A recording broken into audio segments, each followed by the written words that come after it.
오늘도 말씀을 통한 하나님의 은혜가 저와 우리 모든 성도님들에게 있기를 주님의 이름으로 간절히 축복합니다. 오늘은 특별히 우리가 성령의 충만함을 받는 그러한 시간이 되기를 간절히 바랍니다. 우리는 지난 시간 예수님을 팔아버리고 결국에는 스스로 목을 달아 자결했던 가룟 유다를 대신해서 12번째 사도가 누가 될 것인가, 이것에 대한 이야기에 대해서 함께 살펴봤습니다. 그리고 그 이야기를 통해서 결국 하나님께 모든 것을 온전히 맡기고 제비를 뽑았을 때 마띠아라는 사람이 12번째 사도로 이제 선택을 받았다, 세움을 받았다라는 것을 우리가 함께 살펴봤습니다. 그리고 이제 오늘 우리가 함께 나눌 이 말씀은요, 우리가 너무나 많이 듣고 또 너무나 자주 접해서 너무 잘 알고 있는 그런 오순절 성령 강림에 대한 그러한 내용입니다. 우리가 많이 이제 접했던 말씀이기 때문에 오늘은 조금 새로운 부분들을 함께 좀 나누어 보려고 하는데요.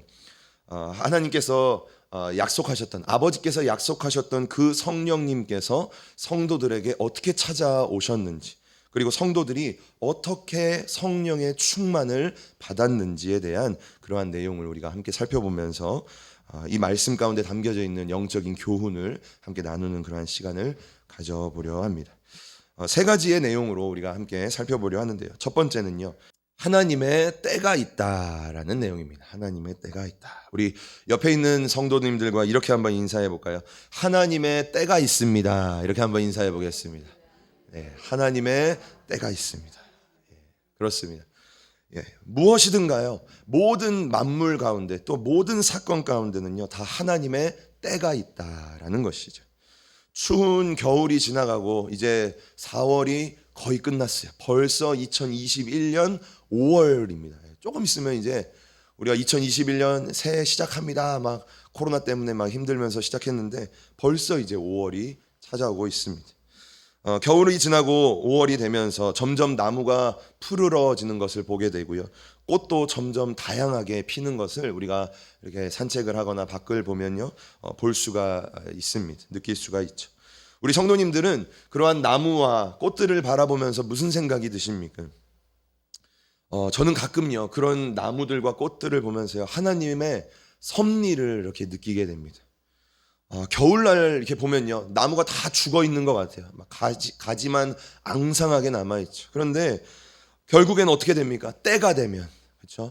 시간이 지나고 봄이 되고, 그렇죠? 그렇게 되면요, 그 죽어 있는 나무에, 죽어 있는 것처럼 보이는 그 나무에 싹이 트게 되고 잎이 이렇게 무성하게 피게 되고, 그리고 열매를 맺고 꽃을 맺게 되는 것이죠. 하나님이 모든 만물을 다스리고 계시다. 하나님의 섭리가 모든 것 가운데 미치고 있다라는 것입니다. 우리의 인생도 저는 동일하다라고 생각합니다. 우리의 인생이 지금은 비록 겨울처럼 보일지 몰라도 그 겨울처럼 보이는 우리의 인생 가운데도 반드시 봄이 찾아올 때가 있고, 그렇죠? 우리는 또 가끔씩은 우리의 인생이 봄날 같기만을 원하지만 그러한 우리의 인생 가운데 어느 순간 겨울과 같은 그러한 때도 찾아온다라는 것이죠. 그런데 이 모든 것 가운데는요, 하나님의 때와 시기가 정해져 있다라는 것이, 예수님은요, 하늘로 승천하시기 전에 제자들에게 수차례나 이렇게 약속을 하십니다. 아버지의 약속하신 것을 기다려라 라고 예수님이 제자들에게 이야기합니다. 그리고 예수님은 제자들에게요, 몇 날이 못 되어서 너희들이 성령으로 세례를 받을 것이다 라고 제자들을 가르치십니다. 그리고 제자들은 예수님의 그 말씀에 순종해서 예루살렘을 떠나지 않고 마가의 다락방이라는 곳에 이렇게 한 군데에 모여서 기도에 힘을 쓰게 됩니다. 그리고 드디어 오늘 우리가 함께 읽었던 2장 1절 말씀을 보면 이제 오순절이 되었습니다. 우리 함께 2장 1절 말씀 한 목소리로 읽어보겠습니다. 함께 읽습니다. 오순절 날이 이미 이름에 저희가 다 같이 한 곳에 모였더니. 아멘. 이 2장 1절 말씀을 보면요, 굉장히 평범해 보이는 말씀입니다. 구절입니다.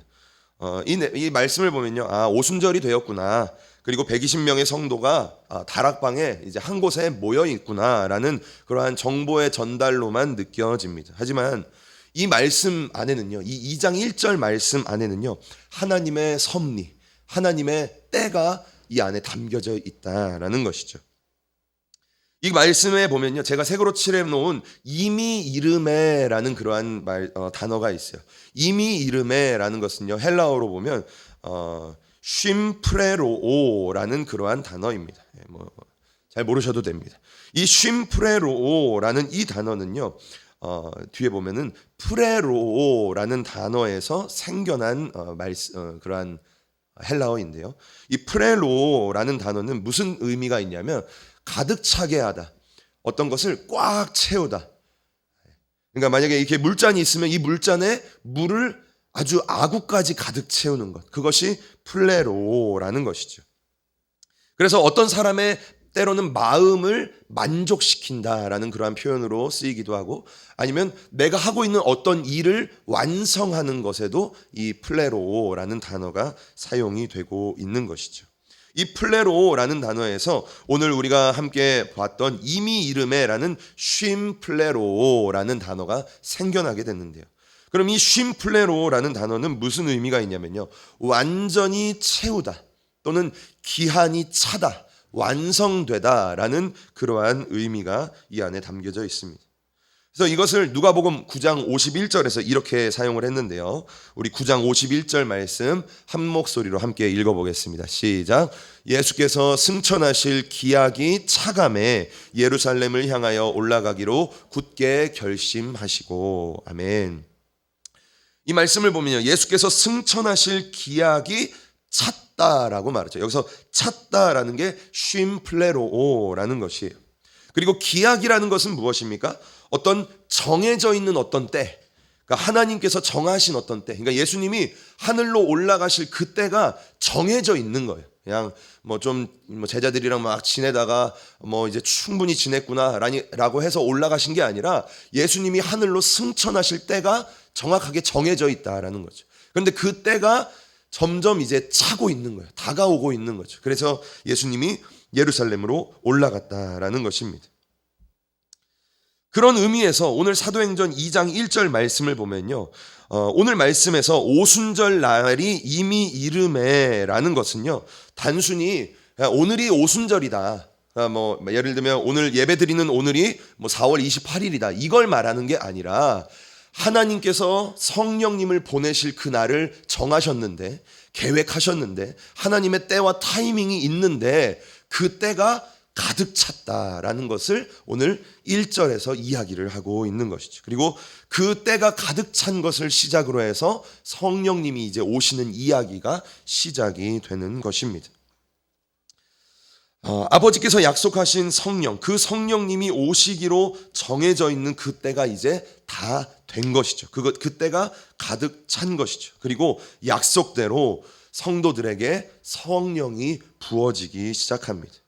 성도들에게 권능이 부어지고 능력이 부어지게 되고, 성도들의 삶이 땅끝까지 증인의 삶을 살게 되는 삶으로 변하게 된다라는 것이죠. 하나님께서 약속하셨던, 예수님께서 약속하셨던 그 약속이 오늘 2장 1절 말씀을 시작으로 해서 이루어지게 되는 것입니다. 우리는요, 인생길을 살아가면서 이 하나님의 때를 생각하면서 살아가야 됩니다.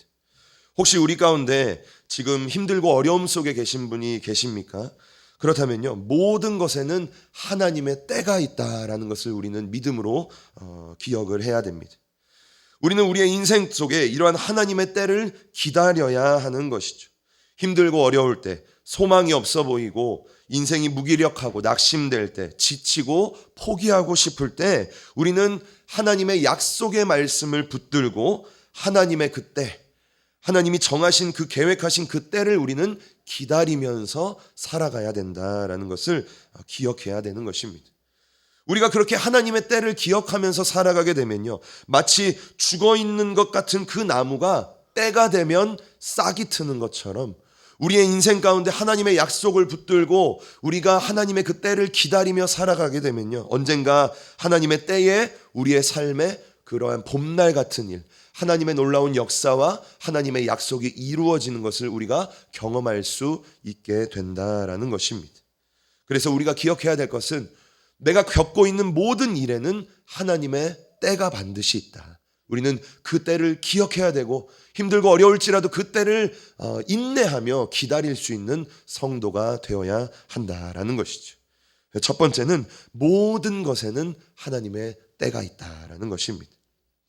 자, 그렇다면 두 번째 내용은 무엇입니까? 두 번째는요, 성도들이 성령의 충만함을 받았다라는 그러한 이야기입니다.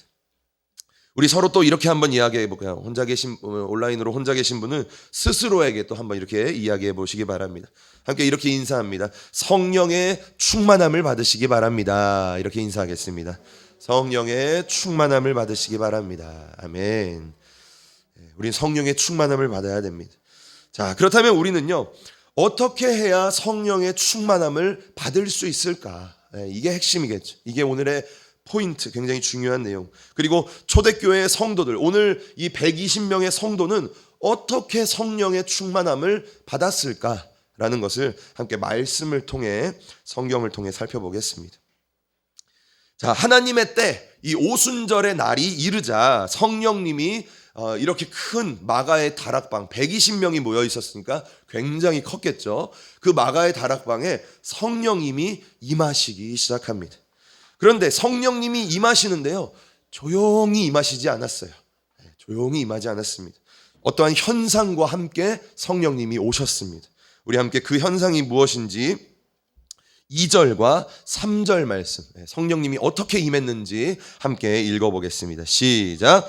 호련히 하늘로부터 급하고 강한 바람 같은 소리가 있어 저희 앉은 온 집에 가득하며 불의 혀같이 갈라지는 것이 저희에게 보여 각 사람 위에 임하여 있더니. 아멘. 네, 이 현상이 성령님이 처음으로 이 땅 가운데, 성도들 가운데 임재하시는, 역사하시는 그러한 사건입니다. 이 현상은요, 두 가지의 현상으로 우리가 살펴볼 수가 있습니다.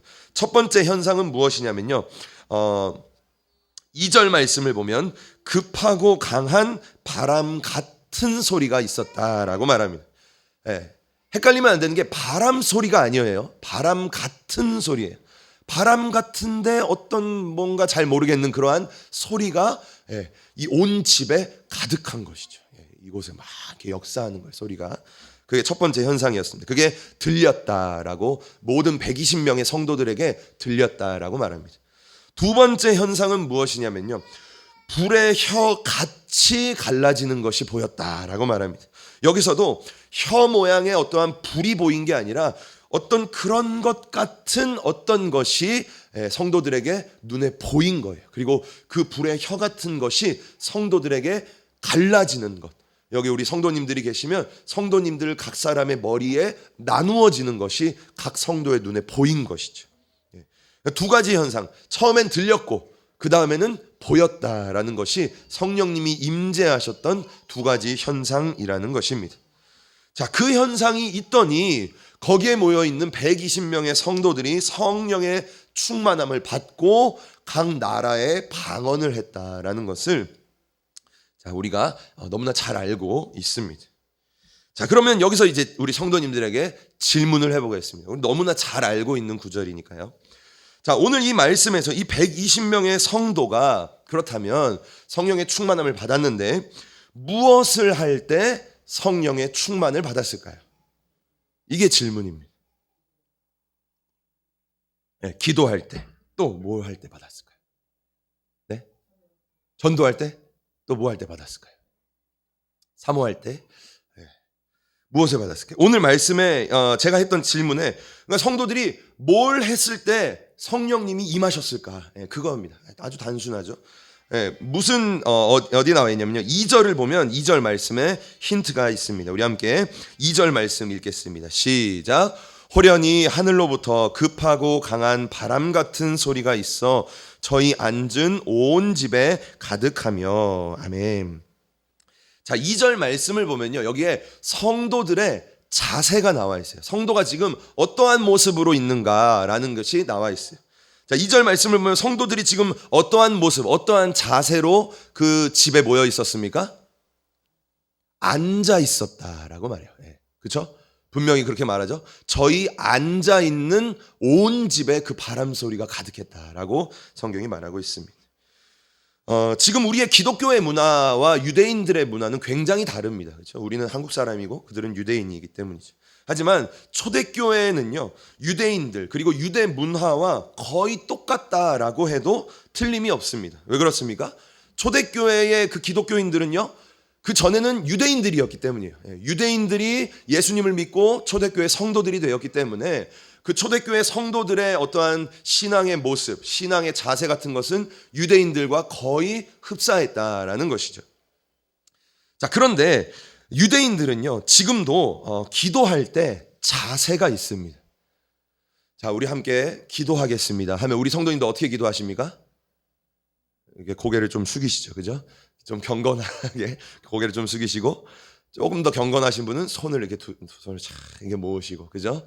뭐 이렇게 우리도 이게 기도의 자세인 거예요. 뭐 그렇게 안 하시는 분들도 있지만 이게 우리의 기도의 자세입니다. 유대인들도요, 그들 나름대로의 기도의 자세가 있다라는 것이, 초대교회도요, 어느 기간까지는 초기 그 초대교인들도 기도할 때 그러한 자세로 기도했다라는 것을 우리가 알 수가 있는데요. 그 세 가지의 기도의 자세를 간단하게 좀 한번 살펴보면요. 첫 번째, 유대인들이 어떻게 기도했는가? 첫 번째는 히스타하베라고 말하는 기도의 자세입니다. 이건요, 엎드려서 기도하는 거예요. 엎드려서. 뭐 비유가 적절할지 모르겠지만 이슬람 사람들 기도할 때 보면요, 이렇게 바닥에 엎드려서 기도할 때 있지 않습니까? 예. 이렇게 엎드려서 기도할 때는 언제 그렇게 기도하냐면 회개 같은 것, 하나님한테 자복할 때 기도를 합니다. 성경을 보면 욥이 이런 식으로 엎드려 기도했다, 또는 에스라가 백성들의 모든 죄를 감당하며 하나님께 회개할 때 이렇게 엎드려 기도했다라는 것을 성경에서 말하고 있습니다. 자, 두 번째, 유대인들은 어떻게 기도하냐? 카라 알 비르카임이라는 자세로 기도합니다. 이것은 무릎을 꿇고 기도하는 거예요. 우리도 무릎 꿇고 기도할 때 있지 않습니까? 예. 유대인들은 무릎을 꿇고 기도합니다. 이 무릎 꿇고 기도하는 자세에는 간절함이 담겨져 있는 거예요. 예. 성경을 보면요, 다니엘이 하루에 몇 번? 3번씩 창문을 열고 어떤 자세로? 무릎을 꿇고 하나님께 기도하더라. 예, 다니엘이 무릎을 꿇고 기도했고요. 성경을 보면 솔로몬도요, 성전을 짓고 나서 낙성식, 하나님께 그 성전을 올려드릴 때에 기도하면서 양팔을 벌리고 무릎을 꿇으며 하나님께 그 성전을 기도했다, 위에 기도했다라고 성경이 말하고 있습니다. 이거에 유대인들의 기도하는 두 번째 자세입니다. 자, 세 번째, 유대인들이 기도하는 기도의 자세는요, 나카드라는 자세입니다. 나카드라는 것은 서서 기도하는 거예요. 이게 가장 일반적인 기도의 자세. 그러니까 만약에 여기가 유대인들이라고 생각하면 기도하겠습니다 하면 어떻게 해야 됩니까? 우리 성도님들 자리에서 일어나셔야 되는 거예요. 예. 그런 식으로. 요즘에도 뭐 그 기사나 신문을 보면 통곡의 벽에서 유대인들 기도하는 모습, 어떻게 기도합니까? 서서 벽을 이렇게 만지면서 기도하죠. 예. 그리고 성경에서도 누가복음을 보면요, 바리새인과 세리의 기도가 나옵니다. 그럴 때 성경을 좀 더 자세히 보면요, 거기에 바리새인이 서서 기도하는 내용이 나오고요, 세리도 서서 기도하는 내용이 거기에 나오고 있는 것이죠. 자, 어쨌든 간에 이 세 가지의 모습, 엎드려서 기도하거나 무릎을 꿇고 기도하거나 서서 기도하는 것이 유대인들 그리고 초기 성도들, 우리 그리스도인들, 우리 기독교 초기 성도들의 기도하는 자세였다라는 것이.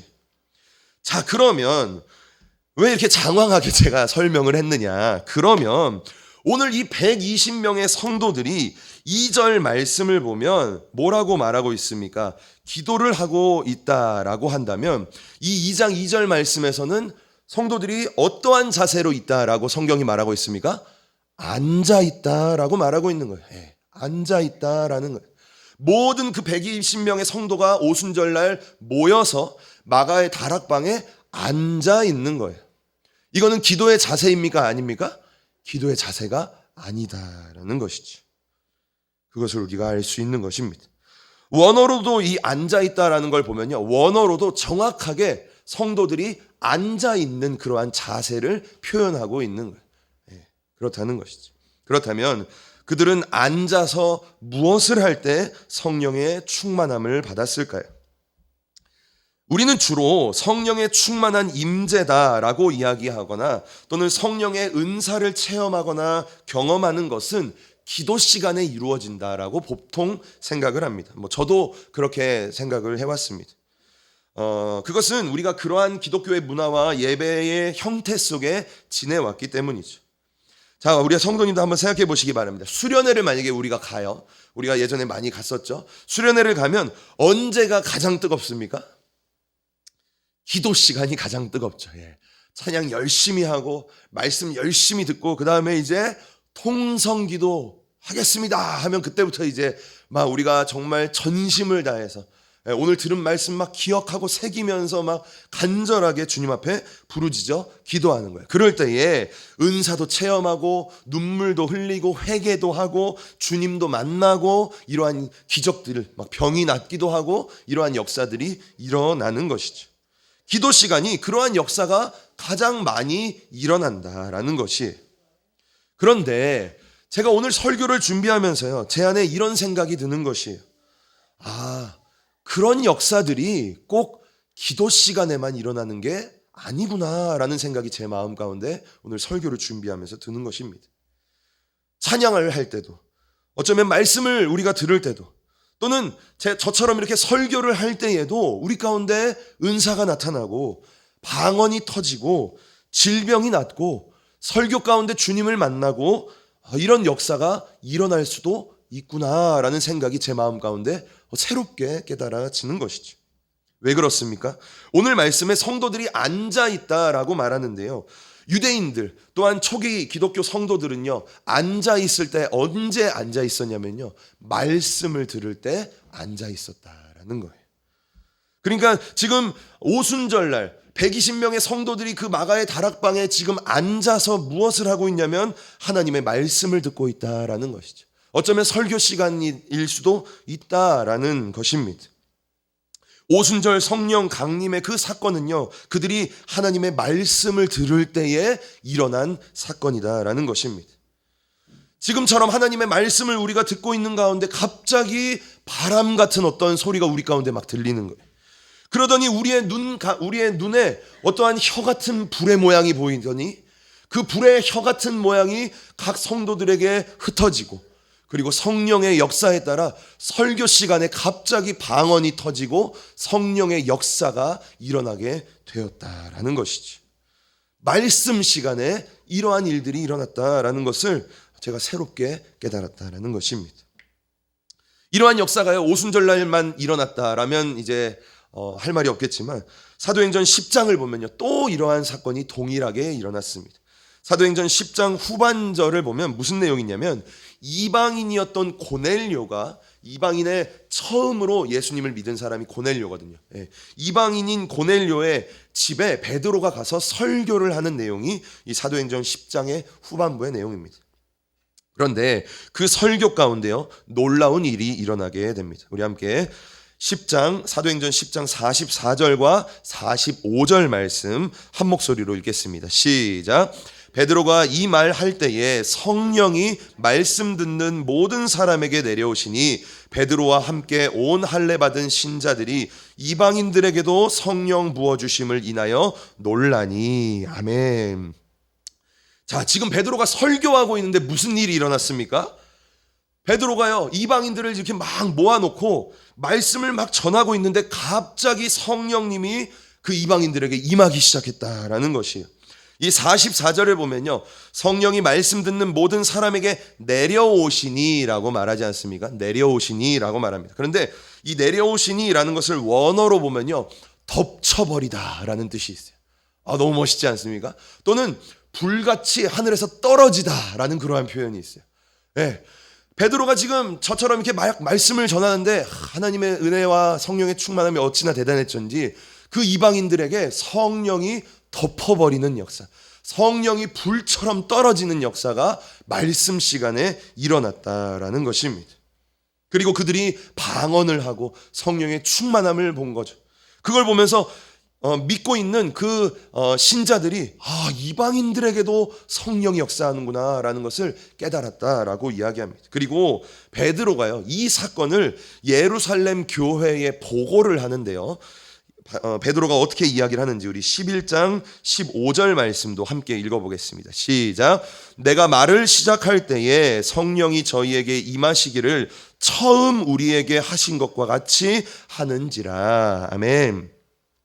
베드로가 이렇게 말하는 거예요. 내가 말을 시작할 때에, 그러니까 설교를 하고 있는데, 설교 끝나고 기도할 때가 아닙니다. 설교를 하고 있는데 성령이 처음 우리에게 하신 것과 같이 하는지라 라고 말합니다. 네, 처음 성령이 언제 임했습니까? 성령이 처음 언제 임했습니까? 오순절날 120명의 성도들이 모여서 하나님의 말씀을 나누고 있을 때 성령님이 임했다라는 거예요.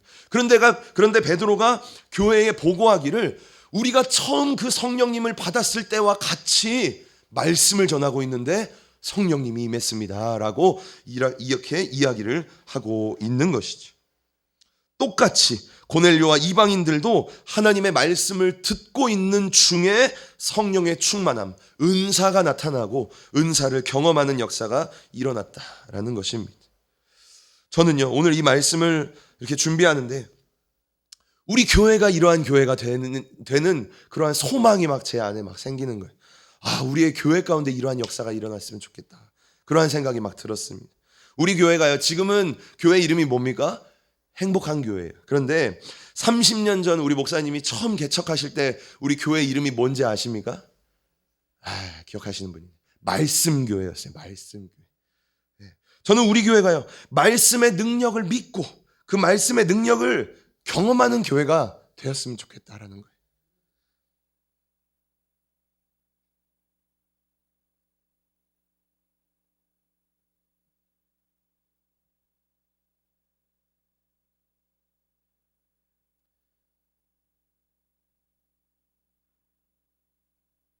네, 죄송합니다.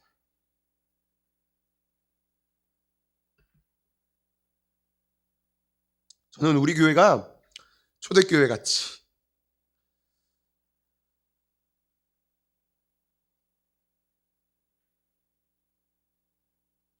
하나님의 말씀을 통해서 하나님의 말씀 가운데 은사가 나타나고 하나님의 말씀이 증거되는 가운데 귀신이 떠나가고 하나님의 말씀 가운데 성령의 불이 내리는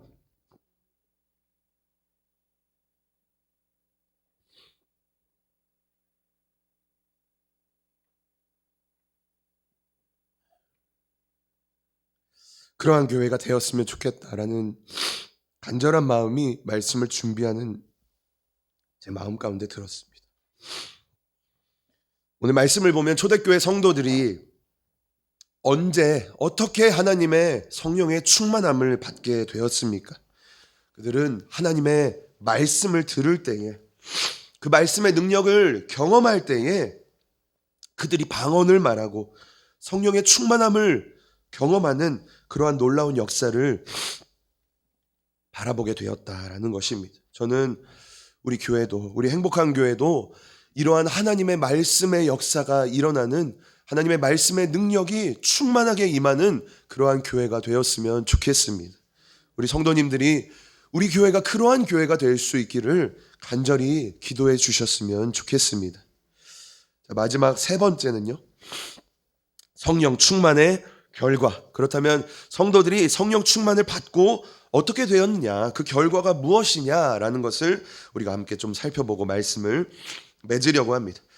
자, 그리스도인이라면 아마 거의 모든 사람이 이 성령의 충만함을 원할 것입니다. 뭐 예수님을 믿는다, 교회를 다닌다라고 하면 성령 충만 받으세요라고 말하면 누구나 다 뭐 아멘, 아유 좋습니다, 원합니다라고 이렇게 이야기를 할 것입니다. 그런데 우리가 질문을 하나 해보고 싶은 것이죠. 우리가 왜 그토록 성령 충만을 받고 싶으냐라는 것입니다. 예. 우리 성도님들 한번 마음에 스스로 한번 자문자답해 보시기 바랍니다. 왜 성령 충만을 받고 싶어 하십니까? 그것이 정말로 하나님의 나라와 의를 위하여 성령 충만을 받고 싶은 것일까요? 아니면 어쩌면 잘 포장은 되어 있으나 그 내면을 보면 결국은 나를 위하여 성령 충만을 받기를 원하고 있을까요? 성경을 보면요, 성령 충만을 받은 사람들의 결과, 그 모습들이 이제 나오는 것을 우리가 보게 되는데요. 성령 충만을 받은 사람들은 어떠한 삶을 살았을까? 우리 함께 먼저는 초대교회 성도들은 어떠한 삶을 살았나 우리 함께 살펴보겠습니다. 사도행전 4장 31절 말씀 우리 함께 읽어보겠습니다. 시작. 빌기를 다하매 모인 곳이 진동하더니 무리가 성령이 충만하여 담대히 하나님의 말씀을 전하니라. 아멘. 오늘 이 말씀에서는요, 기도할 때 성령 충만이 임했습니다. 오순절 때는 아까 말씀이라 그랬지만 요 사도행전 4장에서는요, 빌기를 다하매, 그러니까 기도를 한 거죠. 성도의 기도가 끝났을 때에 성령의 충만이 임했다라고 말합니다. 초대교회 성도들은요, 유대인들의 핍박과 위기의 상황 가운데 있었습니다. 교회가 커질수록 유대인들은 더 핍박하고 막 사도들을 잡아가서 매를 때리고 채찍질을 하고 막 이러한 일들이 초대교회 가운데 일어났다라는 것이죠. 그런데 성도들이 지금 그러한 상황인 거예요. 사도행전 4장은 그러한 핍박을 당하고 있는 상황입니다. 그런데 성도들이 기도를 통해서 성령 충만을 받게 되자 어떠한 결과, 어떠한 모습을 가지게 됩니까? 31절 후반절 말씀을 보면 뭐라고 말합니까? 그들이 담대히 하나님의 말씀을 전했다라고 말해요.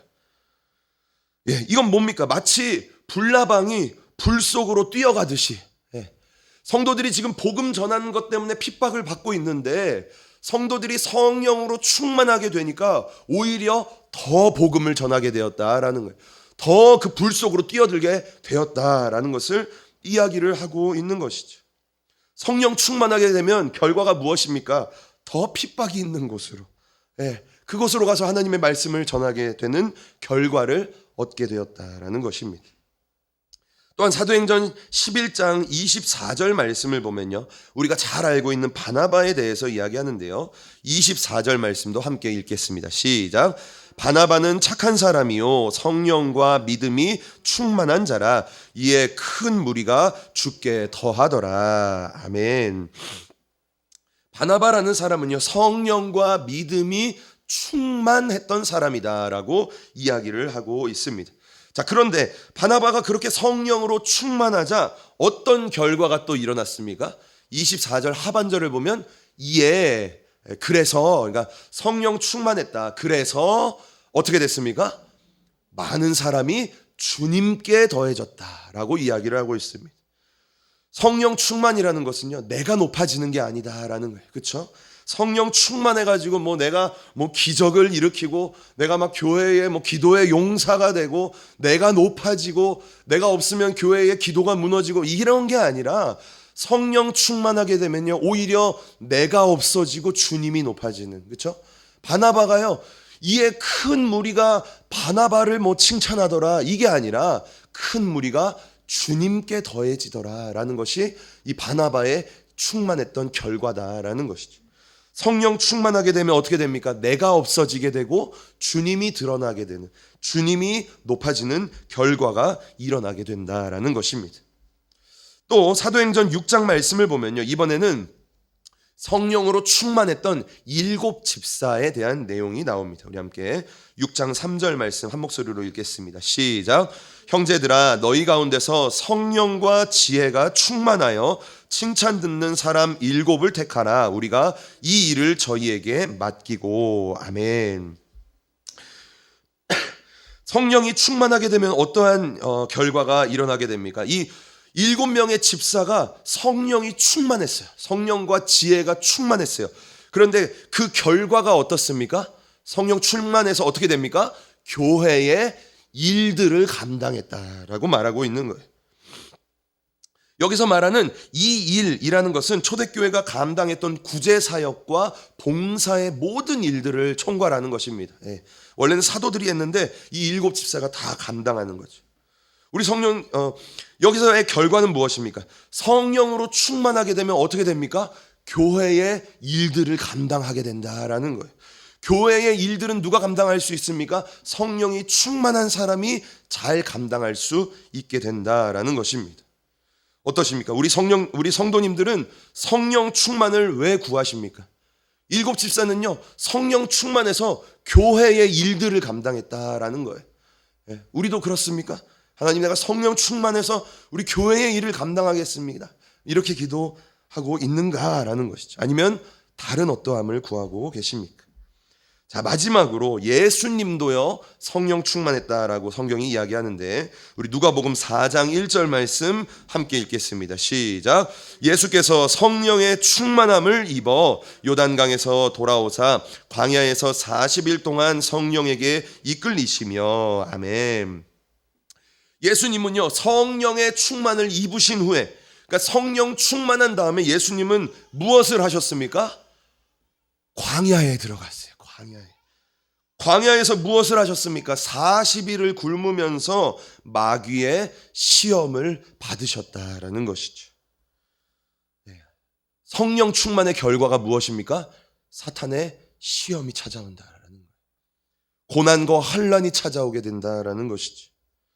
어떻습니까? 우리 성도님들, 만약에 우리가 주님으로부터 그렇게 우리가 성령 충만 맨날 기도하지 않습니까? 하나님 성령 충만 주세요. 저도 정말 맨날 기도하는 것 같습니다. 그런데 만약에 내가 성령 충만하게 된다면 그 다음 날부터 오늘 이 예수님처럼 우리가 시험과 환난이 우리 가정 가운데 막 넘쳐나고, 우리의 교회 가운데 막 시험과 환난이 막 닥쳐오고 이런다라고 한다면 우리가 하나님께, 하나님 그럼에도 불구하고 나에게 성령 충만 주세요라고 우리가 과연 말할 수 있을까? 기도할 수 있을까라는 것이죠. 성경에 나오는 성령 충만의 결과들은요 그렇게 화려하지 않습니다. 제가 오늘 이렇게 찾아보면서 정말 그렇구나라는 것을 느꼈습니다. 막 기적이 막 일어나고 성령 충만하니까 막 죽은 자가 살아나고, 물론 그러한 일들도 있죠. 그런데 성경에서 굉장히 극소수의 일입니다. 오히려 성령 충만 받게 되면 성도들이 어떻게 됩니까? 더 핍박을 받게 됩니다. 하나님의 일들을 더 감당해야 됩니다. 고난의 길을 가야 됩니다. 시험과 환난을 경험해야 됩니다. 어쩔 땐 목숨을, 스데반이 성령이 충만해서 결과가 어떻게 됐습니까? 죽지 않았습니까? 성령 충만의 결과가 그럴 수 있다라는 거예요. 그런데 우리가 그럼에도 불구하고 하나님 성령 충만 주세요라고 말할 수 있는가라는 것이지. 어떻습니까? 저와 우리 성도님들은 하나님의 나라와 의를 위해 성령 충만을 구하고 계십니까? 아니면 나를 위해 성령 충만을 구하고 계십니까? 저와 우리 성도님들이 오늘 내가 성령 충만을 왜 구하고 있는가, 우리의 마음을 한번 돌아보는 그러한 시간이 되었으면 좋겠습니다. 결론을 맺겠습니다. 오늘 우리는 세 가지의 내용을 함께 살펴봤습니다. 첫 번째는 모든 것에는 하나님의 때가 있다라는 거예요. 우리가 힘들고 어려움을 겪을 때도 있고 우리가 행복하고 즐거울 때도 있지만 모든 것에는 때가 있다. 그래서 힘들고 어려움 가운데 있는 분들은 하나님의 그 약속의 때를 좀 기다리시며 기도하시면서 인내하시길 바란다라는 것이죠.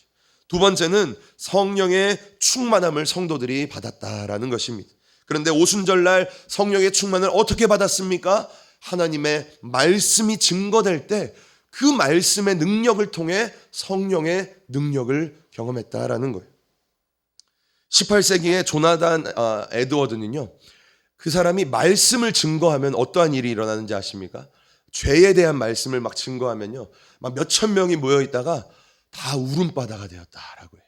죄에 대한 설교를 막 하면요, 막 사람들이 살려주세요.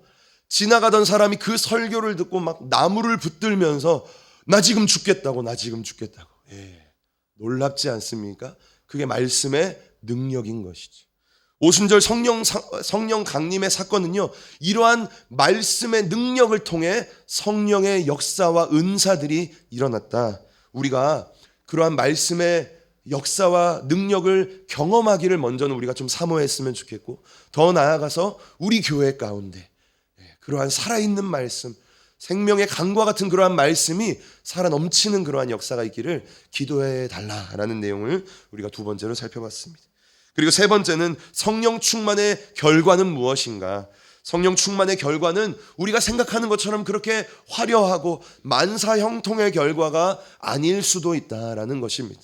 하지만 우리가 그럼에도 불구하고 하나님께 성령 충만을 구하면서, 어쩌면 그게 그리스도인의 삶이지 않겠습니까? 성도의 삶이지 않겠습니까? 그럼에도 불구하고 하나님 오늘 나에게 성령 충만 주세요라고 기도할 수 있는 그러한 믿음의 성도가 됐으면 좋겠다라는 말씀을 함께 살펴봤습니다. 성령의 충만함이라는 것은요, 성도의 생명과도 같습니다. 성령이 충만할수록 성도는요 생명이 넘칩니다. 에너지가 넘칩니다. 살아있는 것을 느끼게 됩니다. 하지만 모든 것을 우리가 다 가져도요 우리 가운데 성령이 없다면 성도는요 죽은 것과 같다라는 것이죠. 그러므로 저와 우리 모든 성도님들이 오늘 오순절날 임했던 그 성령의 충만함, 그 성령의 임재와 능력을 날마다 사모하셨으면 좋겠고 날마다 구하셨으면 좋겠습니다. 그래서 구하고 찾고 두드리는 자에게 주시는 그 성령의 선물, 그 성령의 충만을 저와 우리 모든 성도님들, 우리 행복한 교회가 다 받아 누릴 수 있게 되기를 주님의 이름으로 간절히 축복합니다.